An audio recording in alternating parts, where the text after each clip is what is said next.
Yapılmasa Okçalığa Agrar Üniversitesi'nden bilgisayar şoförler planlaştırılar.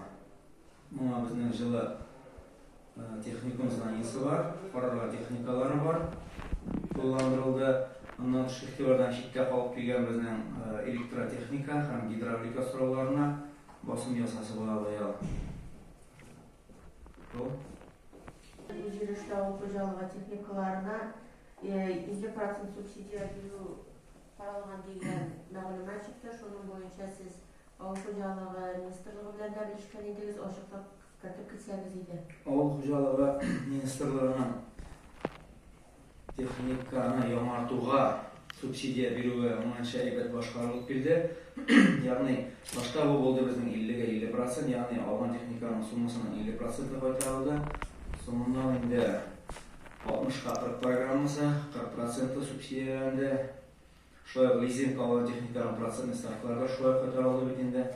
Bu yıl endi planlashtirib turib, bizning finansistlar Qozonda olib qaytdilar. 30 ga 70 programmasi bilan ishlaymiz deymiz. Buning summa ko'lami Avul ministrligi tomonidan berilgan summa ko'lami shular. Ammo buning sxemasi 30% subsidiyalarni boshqa regionlarda ko'p bu bizga imkoniyat beracak. Ko'proq kishini summasi shulay qolishdan so'ng ko'proq kishini subsidiировать etishga. Bu тоже o'ng'ay chora bo'lib turadi. Mana shunda bizga texnikalarni o'zimizning Tataristonda servisniy sentrlari bo'lgan, ya'ni dilerlar Tataristonda bo'lgan texnikalarni olib kerak, masalan, kerakda texnika yang'artuga bizning planlashtiramiz bitganda zo'r ko'lamda bayonlarcha kombaynlar, undan ota kombayn planlashtiriladi.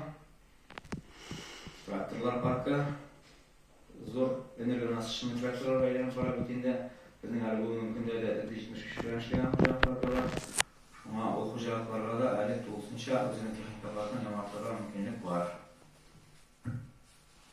Yuzur rahmat sizga. Biz endi o'zimizni da ma'lumot uzaydi jurnalistlar tarafidan da sizga rahmatimizni bildiramiz ki har vaqt mana bu rayon xo'jaliklarda seminarlar vaqtida texnikaning yang'artiruvi bo'yicha ham texnikalarni taqdim etish uyushmalarini xo'jaliklarga kiritib anglatular olib borish bo'yicha biz bilan har vaqt birgalab ishlash vaqtida bizga da kengashlar tavsiyalaringizni bilan berib turasiz. Yuzur rahmat sizga. Hamda davom etib, sizga beramiz.